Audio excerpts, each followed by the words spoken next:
오늘은 짠! 조엘 위키의 칼빈주의죠. 우리 계속하고 있어요. 자, 어느 정도 됐냐면 우리가 벌써 한 3분의 1을 한 것 같아요. 참 많이 했죠?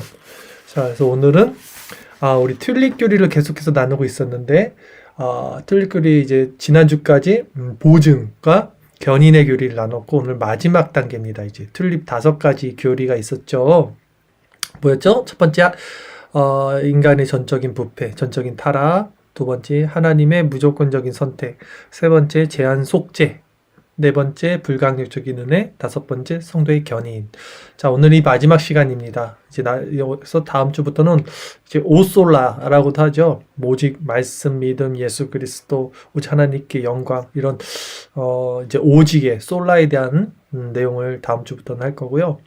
자, 오늘은 그래서 좀 분량이 작아요. 그래서 오늘 조금 빨리 끝날 수도 있는데 어쨌든 이 튤립 교리를 우리가 통해서 큰 은혜를 받았습니다. 개인적으로 저는 엄청 큰 은혜를 받고 지금도 삶 가운데 정말 이 견인의 은혜, 참고 견디는, 인내하는 이 은혜가 얼마나 큰지를 깨닫게 됩니다. 네. 제가 세상을 살면서 또 생업을 하면서 직장 생활을 하면서 다른 점이 것 같아요. 우리 이제 믿는 사람과 세상 사람들의 다른 점이, 그들은 생존을 위해서, 즉, 이제 먹고 살기 위한 수단으로 일을 하는데, 우리는 사실, 너희는 먼저 그의 나라와 의를 구하고 이 모든 것은 너에게 있으리라는 그 하나님의 주권을 믿음으로 어떤 그냥 먹고 사는 문제로서 일한다기보다는 하나님의 그곳에 나를 보내준 이유와 목적, 그곳에서 나를 통해서 이루실 하나님의 어떤 뜻에 초점이 있고 관점이 있으므로 그 자리에서 일을 한단 말이죠. 이게 세상 사람들과 다르고 세상 사람들이 이런 걸 이해를 못해요. 왜 저게 무슨 말인가 할 거예요. 근데 분명히 이런 마음으로 우리가 일을 하다 보니까 저 개인적으로는 어떤 어려움과 고통 가운데서도 우리가 매이지 않게 됩니다. 이 일에. 우리는 언제든지 떠날 수 있는 사람이라는 거. 네, 스스로에게는 정말 최선을 다해서 부끄럼 없이 또 하나님 앞에서 또 사람들에게 그 선한 모습을 비춰주고 보여주고 이제 그렇게 당연히 살아가야 되는데 그것이 또 사실 이 삶의 목적이죠. 세상 사람들과 똑같은 원리로 살아가지 않는 그런데 그러면서도 우리는 언제든 준비가 되어 있다는 마음이 있어요.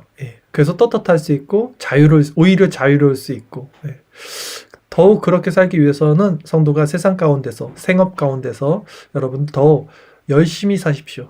부끄러움 없이 스스로에게 정직하게 최선을 다해서 살면 또 그 안에서 하나님이 이루어 주시는 은혜가 여러분들과 사람들 간에 또 생기리라 믿습니다.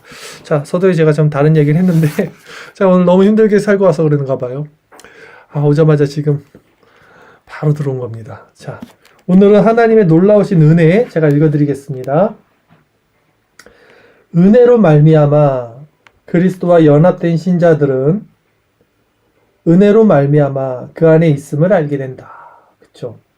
우리는 알죠. 은혜로 말미암아 그리스도와 연합된 신자들은 은혜로 말미암아 우리가 그리스도 안에 있다는 것을 알게 됩니다. 자, 견인과 보증 우리가 배웠죠? 견인과 보증의 은혜의 두 부분은 같다. 그러니까 견인과 보증은 같은 거라 그랬어요. 우리는 확신 안에서, 이 확신이 뭡니까? 보증이죠.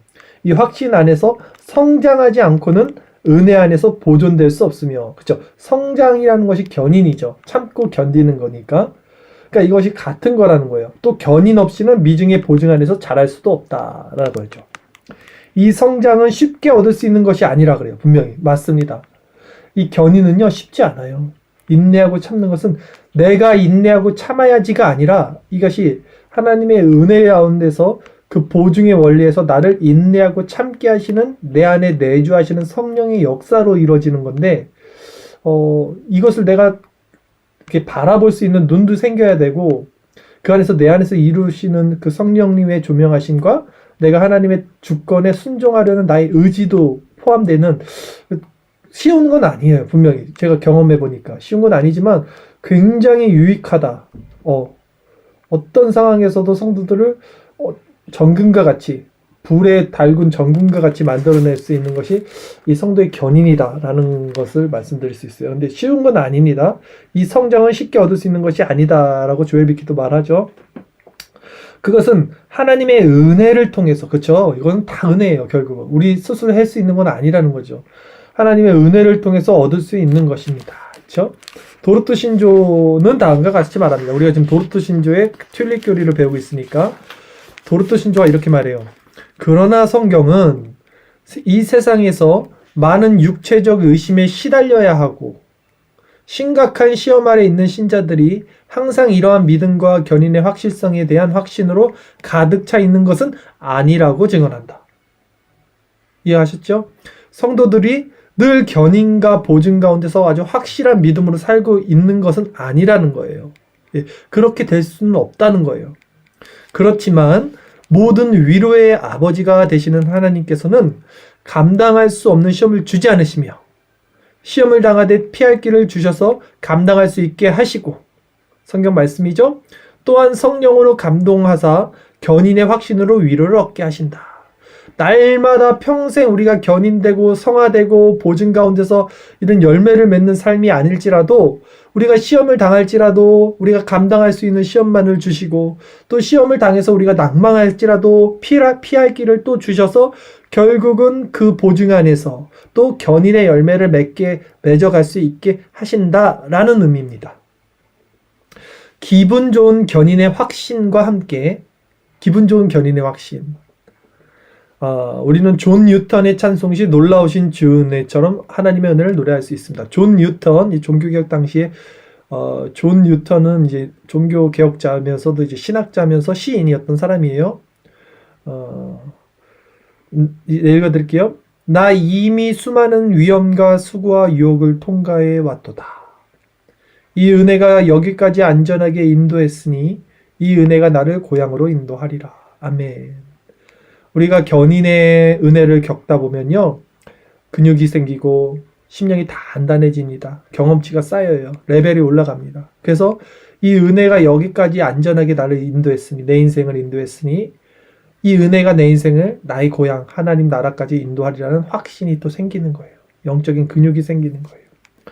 또한 우리는 시편 73편에서 길고도 어두운 고통의 밤을 통과해서 그를 향한 하나님의 보존하심과 믿음을 통한 견인이라는 안전한 확신의 장소에 도달한 시인과 같게 다음과 같이 노래할 수 있다. 어쨌든 이렇게 제가 한번 읽어드릴게요. 이 시를. 오 주님, 당신과의 달콤한 교통으로 나 끊임없이 살리니. 교통, 그리스도의 연합, 동행. 당신의 손으로 내 손을 잡아주사 당신 가까이 있게 하시는도다. 하나님과 가까이함이 내게 복이라. 하나님과 이렇게 교통하는 거, 성령을 정말 친밀하게 느끼고 그분과 이렇게 뭐랄까요, 교통, 소통, 이 삶은 굉장히 달콤해요. 그쵸? 말씀 묵상을 통해서든 모든 우리가 하나님의 속성을 깊이 묵상할수록 정말 세상에 줄 수 없는 이 달콤함과 이 은혜를 받게 되죠. 그걸 노래하는 거예요. 당신의 권고가 이 땅에서의 나의 순례길을 인도하고 다스리나니. 성도는 이 순례길, 여행길을 걷는 거예요. 인생이. 이후 영광 가운데 나의 영혼을 받아주시리. 결국 이 견인의 은혜, 하나님과의 교통, 인격적인 이 소통이 있어야만 이 그 경험치가 쌓여서 우리가 성화와 영화의 단계로 가게 되는 겁니다. 그러니까 평생 그냥 상투적으로, 또 피상적으로, 또 의지적으로, 또 지식적으로만 하나님을 믿고 예수님을 믿었던 사람들이 천국 가는 게 아니라 진짜 이 안에서의 교통, 이것이 하루 이틀이 아니라 우리 인생을 통틀어서 계속해서 우리 인생에서 이것이 자라고, 우리 예를 들어서 사람들이랑도 추억이 생기면 그 사람 마음이 공유되는 것처럼 하나님과도 우리가 이런 은밀한, 긴밀한 교제로서 이런 것들이 자라나야 된다는 거죠. 그래서 그것으로 인해서 나의 순례길을 인도한다는 확증이 생기고 이후 영광 가운데 나의 영혼을 받아주시라는 이 보증의 어떤 확증이 생긴다는 것이죠. 성도의 견인교리는요, 단지 칼빈주의의 구원론을 포장하는 예쁜 리본이 아닙니다 라고 해요. 자, 견인교리, 너무 좋아. 하나님이 나를 끝까지 인도하실 거야. 나는 믿음으로 견디고 참아낼 수 있어. 하나님의 은혜 가운데 그렇게 될 거야. 예쁜 거, 이렇게 예쁜 리본이 아니라는 거예요. 이것은 그리스도의 강렬한 신중함과 제자도와 관계되어 있다. 이것은 굉장히 신중한 것이고 또 제자의 삶, 굉장히 이제 어렵다는 거예요. 제자의 삶은 좁은 길이지요. 지성을 분산시키며 마음을 찢는 이 세상의 삶은 우리에게 순례자로서의 전쟁을 요구한다. 좀 어려운 말이죠. 한번 읽어볼게요. 그리스도인을 위한 영광은 그의 죽음보다 훨씬 더 확실하다. 하나님께서는 신자의 출생 징서를 찢으신 적이 없다. 은혜 안에 잠기는 것은 가능하지만 은혜 밖으로 떨어지는 것은 불가능하다. 이게 뭔 말이냐면 하나님이 신자의 출생 징서, 하나님이 이 사람은 하나님에게서 난 사람이야. 우리는 하나님에게서 났다 그러잖아요. 그 출생 징서를 찢은 적이 없다는 거예요. 우리가 하나님께서 났으면 그 사람은 구원을 받는다는 말입니다. 그리스도인은 그리스도께서 이미 이 세상에 오신 것을 확신하는 것만큼이나 천국에 도달할 것 역시 확신하는 사람입니다. 구원을 확신을 갖는 거예요. 우리는 신자의 견인이 철저하게 구원사역에 수행하시는 하나님, 즉 삼위일체 하나님께 달려있는 일이기 때문에 모든 신자는 그리스도의 보석이며 절대로 잃어버린 바 될 수 없다. 말라기 3장 17절은 다음과 같이 말한다. 만군의 여호와가 이르노라. 나는 내가 정한 날에 그들을 나의 특별한 소유로 삼을 것이요 또 사람이 자기를 섬기는 아들을 아낌없이 내가 아낌같이 내가 그들을 아끼리니. 많은 사람들이 아직도 흔들리는 믿음이 뭐냐면 구원의 근거를 자기에게 둬요. 계속해서. 구원의 근거는 오직 언약, 하나님의 말씀인 언약과 그리스도의 십자가입니다. 그렇다면 우리의 구원은 흔들리지 않아요. 이걸 기억하셔야 돼요. 토마스 브룩스는 이에 다음과 같이 덧붙인다. 세상의 보석들은 때때로 그 주인과 분리되기도 한다. 보석은 주인과 분리되기도 한다. 그러나 그리스도의 보석들은 절대로 그렇지 않다. 우리가 보석이라는 거예요. 그래서 우리는 분리되지 않는다는 거예요. 세상의 보석들은 종종 잃어버리기도 한다. 그러나 그리스도의 보석들은 절대로 그렇지 않다. 우리는 잃어버릴 수 없다는 거예요. 하나님의 보석인 우리는.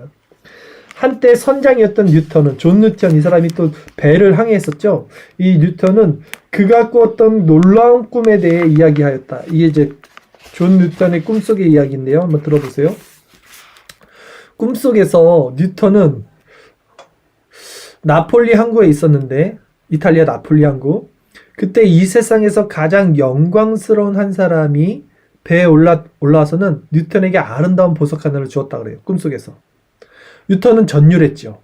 그러나 또 다른 사람이 갑판이로 왔어요. 또. 그래서 그 보석이 아무런 유익도 없으니 바다에 던져버리라고 말하면서 뉴턴을 조롱했어요. 이 두 번째 온 사람은 사탄이겠죠. 첫 번째 온 사람은 이제 예수님이겠고. 결국 뉴턴은 이 사람의 말을 믿게 되었고 그 보석을 바다에 던져버립니다. 꿈속에서. 그러자 뉴턴은 슬픔과 공포에 휩싸여 내가 도대체 무슨 일을 한 거야? 이러면서 울기 시작했어요. 얼마 지나지 않아서 그 첫 번째 보석을 줬던 그 영광스러운 사람이 다시 그에게로 와서 보석에 대해서 보석 어디 갔어? 물어본 거예요.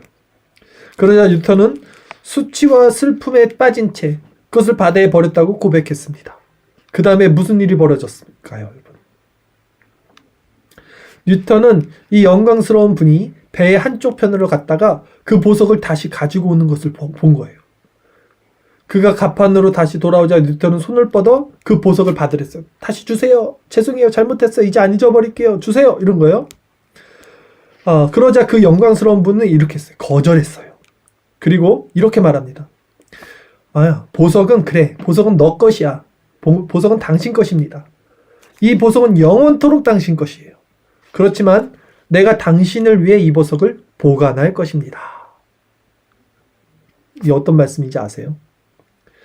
브루스 디마레스트는 이렇게 기록한다. 결국 분석해보면 참된 신자들의 소망은 하나님을 붙잡는 그들의 연약한 힘에 있지 않고, 그렇죠? 제가 믿음은 나의 근거가 아니라 그랬지요. 우리 연약한 힘으로 우리가 구원을 붙잡는 게 아니라는 거예요.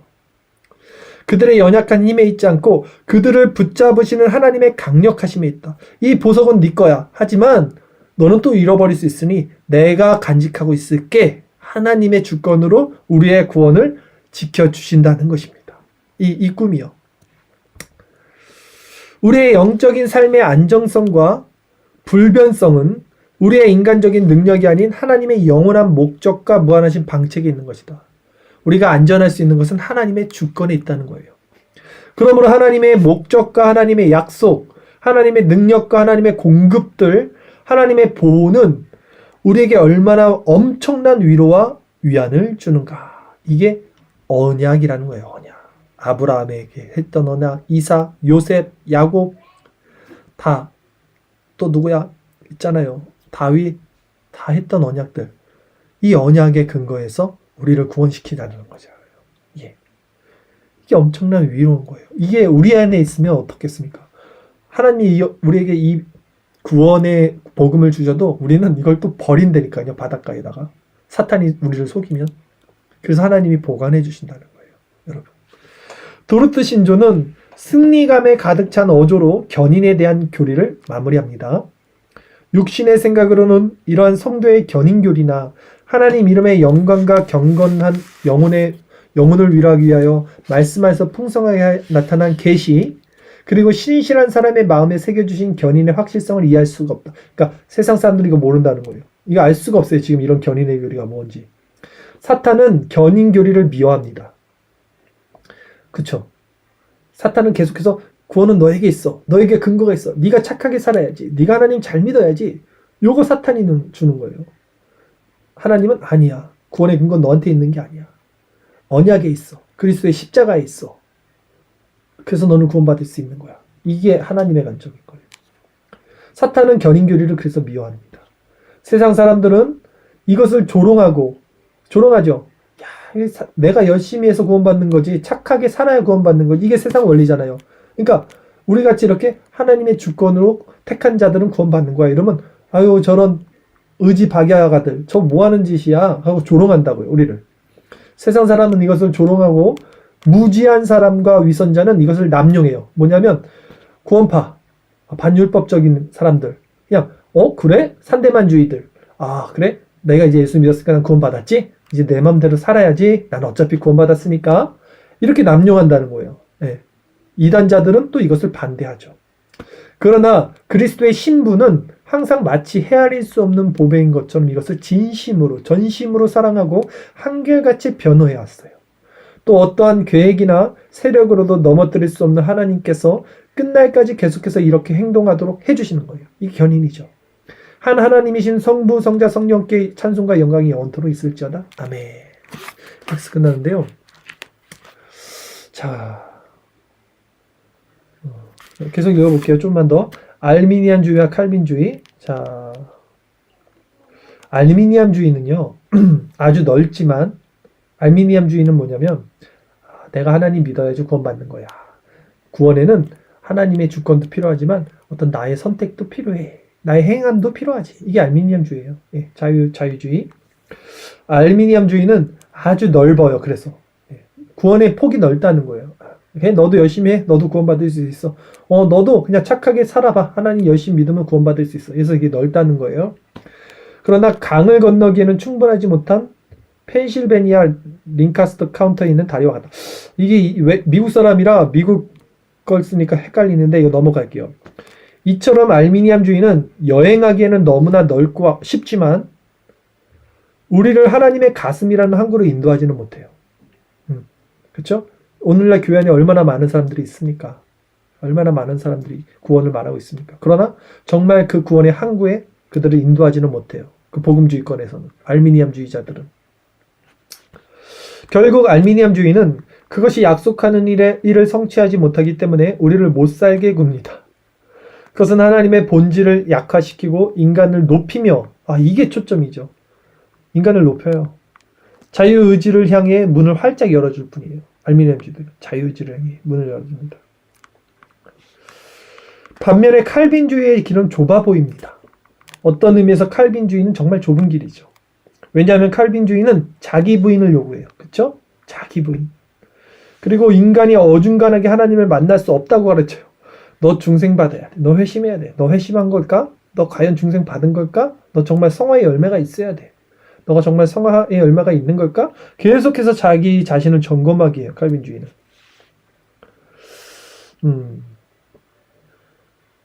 그러나 결국 칼빈주의는 신자들을 이끌고 강을 건너 여호와 품 안으로 인도합니다.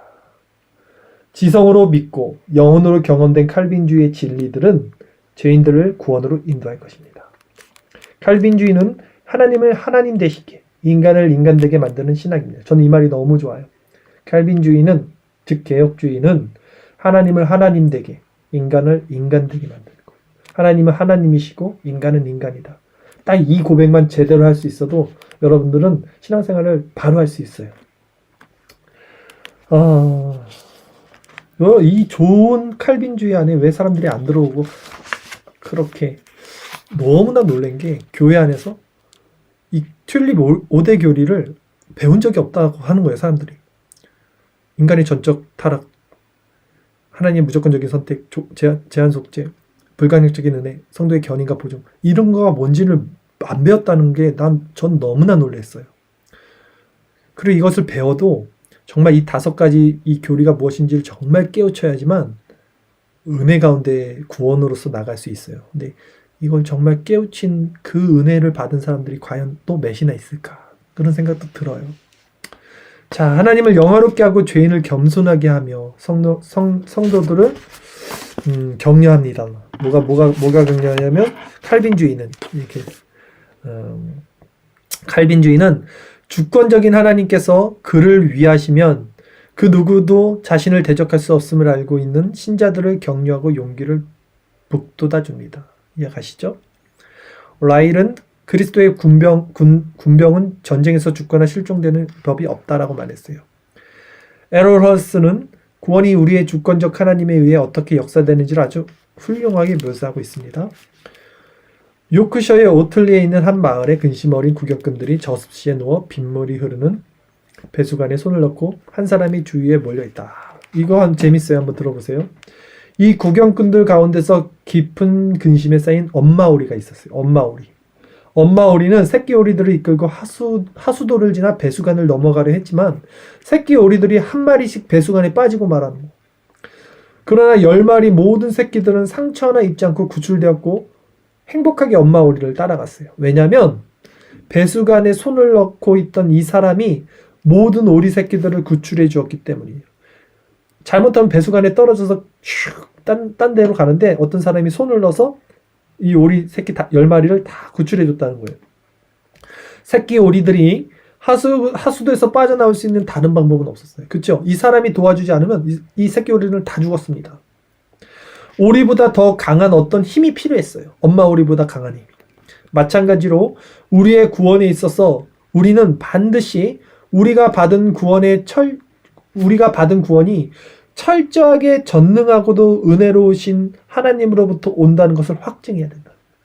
우리가 새끼 오리. 하나님의 이 손이 예수님이에요. 그 예수님이 우리를 구원해 주시지 않으면 다 우리는 배수관으로 떠내려가는 그 운명을 타고났어요. 우리의 부모도, 엄마 오리도 우리를 구원해 줄 수 없어요. 우리 어떤 스승도, 세상의 어떤 지식도, 철학도 우리를 구원에 이룰 수 없습니다. 다른 어떤 종교도. 그래서 그 예수님이 손을 내밀고 우리를 끄집어내시는 거예요. 자, 이 얘기입니다. 그러니까 알미니안주의가 웬 말이냐고요. 알미니안주의. 새끼 오리가 냅둬봐요 좀. 손 저리 치워. 내가 한번 내 의지로, 내 힘으로 한번 엄마한테 갈 수 있으니까 좀 손 저리 치워요. 이게 알미니안주의거든요. 자유주의 이런 것들. 아니에요. 구원은 그런 거 절대 아닙니다. 어떤 이들은 성경이 하나님의 주권과 인간의 책임 모두를 강조하기 때문에 칼빈주의와 알미니안주의가 화해한다고 제안해요. 그렇죠? 어떤 똑똑한 척하는 사람들이 있어요. 지성인인 척하는 사람들은 그래도 하나님의 주권과 인간의 의지가 잘 이렇게 균형이 필요해. 이렇게 말할 수 있어요. 그러나 그들은 우리가 반드시 무릎으로는 칼빈주의가 돼야 하며 발로는 알미니안주의가 돼야 한다고 말이에요. 얼마나 멋있게 말하네. 야, 무릎으로는 기도해. 하나님의 주권을 기도해. 그러나 발로는 네 행함으로 뛰어야지. 열심히 선행을 해야지. 그래서 발로는 알미니안주의가 돼야지. 이렇게 말해요. 야, 뭔가 좋은데? 그럴듯한데? 이렇게 느껴지잖아요. 그러나 이러한 제안은 순수한 생각이 아닙니다. 순수한 생각이 아니에요. 칼빈주의는 모든 부분에 있어서 알미니안주의만큼이나 인간의 책임의 역할을 단언합니다. 자, 무슨 말이냐면 칼빈주의도 알미니안주의만큼이나 인간의 책임을 말하고 있다는 거예요. 자, 근데 어떻게 말하냐? 칼빈주의와 알미니안주의는 다음과 같은 차이점에서 대하여 화해할 수 없어요. 때문에 결코 함께 할 수 없습니다. 지금 똑똑한 알미니엄주의자들이 무릎으로는 칼빈주의, 발로는 알미니엄주의로 가는 거야 이렇게 말하지만 우리는 인간의 책임을 말하는 칼빈주의면서도 그들과 연합할 수 없고 화합할 수 없고 섞일 수 없는 이유에 대해서 6가지를 말하고 마칠게요. 오늘 첫 번째, 구원의 시작이 하나님 아니면 인간이라는 점. 타협할 수 없습니다. 구원의 시작은 하나님 아니면 인간이에요. 둘 중에 둘이 섞일 수가 없어요. 두 번째, 인간의 타락은 부분적이든 전적이든 둘 중 하나라는 점. 인간은 전적으로 타락했든 아니면 조금 타락했든 둘 중 하나예요. 알미니안주의는 조금 타락했어, 아직 선한 양심이 남았어를 택한 거고, 우리는 인간은 전적으로 타락했어 이걸 택한 거지 둘이 섞일 수 없다는 거예요. 세 번째, 선택이 무조건적이든 조건적이든 둘 중 하나라는 점. 그래서 전적으로 타락한 사람에게는 스스로 구원을 해내갈 수 없기 때문에 하나님의 전적인 택함, 선택이 있어야 되는 거고, 이 조금 타락한 사람에게는 나에게 자유의지, 선행을 행할 수 있는 양심이 있기 때문에 하나님의 그 선택이 조건적일 수 있다는 거예요. 그러니까 내가 착한 일을 하는 그 사람에게는 요놈이 착한 일을 하니까 나는 얘를 구원해야겠지 이렇게 조건적이 되는 거지, 그러니까 무조건적인 선택이나 조건적인 선택 둘로 나눠진다는 거예요. 중간이 없다는 거예요.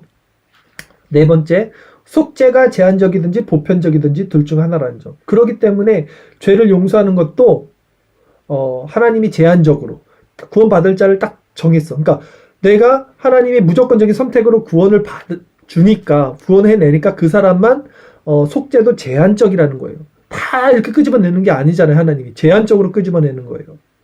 택한 백성들만. 근데 보편적인 속죄는 가만히 있어봐야 하나님, 자, 내가 좀 착하게 살아볼게요. 그래서 착하게 살아서 보편적으로, 속죄가 보편적이라는 거예요. 보편 속죄. 누구나 다 속죄, 죄를 용서받을 수 있다. 나의 행함으로. 이렇게 둘 중 하나라는 거예요. 나눌 수 없다는 거예요. 지금 이게 다 우리 튤립교리를 말하고 있는 거잖아요. 다섯 번째, 구원적 은혜가 불가항력적이든지 정할 수 있든지 둘 중 하나라는 점. 구원의 은혜가 하나님 나 안 받을게요, 나 그냥 냅둬봐요, 내가 열심히 해볼게요 이거든지, 아니면 저항할 수 없어. 하나님 안 받을게요 했더니 하나님이 이렇게 날 끌고 가는 거야. 아니야, 너는 스스로 구원받을 수 없잖아, 내가 널 끌고 가는 거야. 그리고 질질 끌고 가죠, 우리를.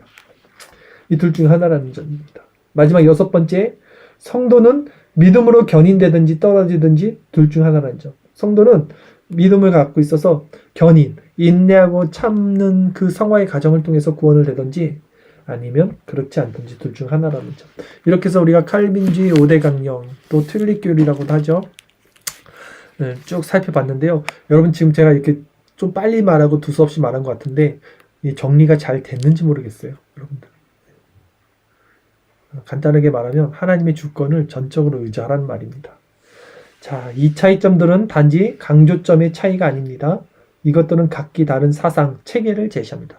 이건 섞일 수가 없어요. 우리는 절대 칼빈주의는, 하나님의 전적인 주권을 믿는 자들은 알미니엄주의자들과 섞일 수 없습니다. 칼빈주의 5대 교리는 담대하고도 활력 넘치게 선포되어야 할 성경적 사상이 분명합니다. 했어요. 자, 오늘 이렇게 마무리를 하는데요. 제가 한 말씀만 드릴게요. 제가 이제 성경 공부를 한 몇 년째 지금 하고 있어요. 네, 제가 이제 복음주의권 안에 있는 분들과도 하고 개혁주의 안에 있는 분들과도 하고 많은 경험을 쌓는데, 처음에 제가 복음주의권 안에 있는 이제 이런 어떤 알미니엄주의 성향이 남아 있어요. 그들은 아니라고 말을 해도 그들이 내심 갖고 있는 사상이 그런 거예요. 자기 인간의 그게 있어요. 인간의 어떤 공로 사상 같은 게 다 남아 있잖아요. 그게 이제 알미니엄주의인데, 제가 가르칠 때, 구원론을 가르칠 때 항상 구원을 점검하라, 구원을 확신하지 말고 구원을 이루어 가야 되는 거야, 이런 식으로 계속 가르쳤어요, 그들에게. 그래서 어떤 분들은 저에게 좀 그런 것이 못마땅해 했어요. 그걸 따졌어요. 왜 칼빈주의에서는 구원의 확신을 주는 건데 왜 목사님은 구원의 확신을 주지 않냐, 잘못됐다, 저는 막 구원을 이루어 가야 된다, 너는 구원을 점검해야 된다, 이렇게 가르쳤어요. 근데 제가요, 그 복음주의권에 있는 분들에게는 그런 식으로 가르쳐요, 구원을. 왜냐면 그들은 너무나 구원을 값싸게 받아요. 그래서 나는 구원 받았다고 생각해요. 이미 생각하고 있어요. 전제를 깔고 있어요. 그래서 그 구원이 참된 구원인지, 중생과 회심이 그 안에 있는지, 견인과 성화의 열매들이 있는지를 계속해서 점검하라고 하는 거예요. 그런데 반대로 제가 이제 칼빈주의나 아니면 신본주의에 입각한 사람들에게는 말씀을 전할 때는요, 오늘 전한 것처럼 전해요. 예. 하나님의 전적인 주권과 그리스도의 십자가의 복음, 그리고 언약으로 우리의 구원을 확증하는 거예요. 당신은 꼭 구원받을 수 있어요. 당신은 믿음으로 구원받을 수 있습니다. 왜? 그 믿음의 근거는 당신에게 있지 않고 하나님께 있기 때문이다. 이렇게 전해요, 오늘처럼. 왜냐하면 이들은 이 주권 사상을 알고 있기 때문에 오히려 하나님의 주권을 더 높이고 인간의 어떤 그런 의지적인 것을 낮출 필요가 없어요. 예. 그래서 믿음을 확신을 줘야 돼요. 왜? 믿음의 근거는 그리스도와 언약이니, 하나님의 말씀의 언약이니까. 그러나 복음주의권 안에 있는 분들에게는 이렇게 말했다가는 이들은 그걸 자기 걸로 확 끌어당깁니다. 아, 나는 구원받았어. 아, 아니거든요. 그들은 하나님의 주권이 무엇인지, 이 튤립 5대 강령이 무엇인지, 견인이 무엇인지, 보증이 무엇인지, 자기 부정이 무엇인지, 중생과 회심이 무엇인지, 이런 것들에 대해서 더 깊이 깨달아야 되는 상황이기 때문에 이렇게 말씀을 드렸던 거고요. 그래서 상황과 사람들에 따라 말이 다를 수 있지만 사실은 말이 다른 게 아니라 하나의 원리입니다. 구원은 이미 이루어졌고, 그러나 아직 이루어져야 하는 이미와 아직 사이에 하나님 나라가 있기 때문에 때에 따라 이렇게 말씀을 전했던 거고요. 지금 누군가를 이렇게 빗대서 말한 건 아니니까 혹시라도 듣더라도 오해는 하지 마시고, 이게 모든 사람들에게 보편적으로 이게 통용되는 거예요. 그렇죠? 여러분들이 은혜로 이 말씀을 잘 받아주시길 바라겠습니다.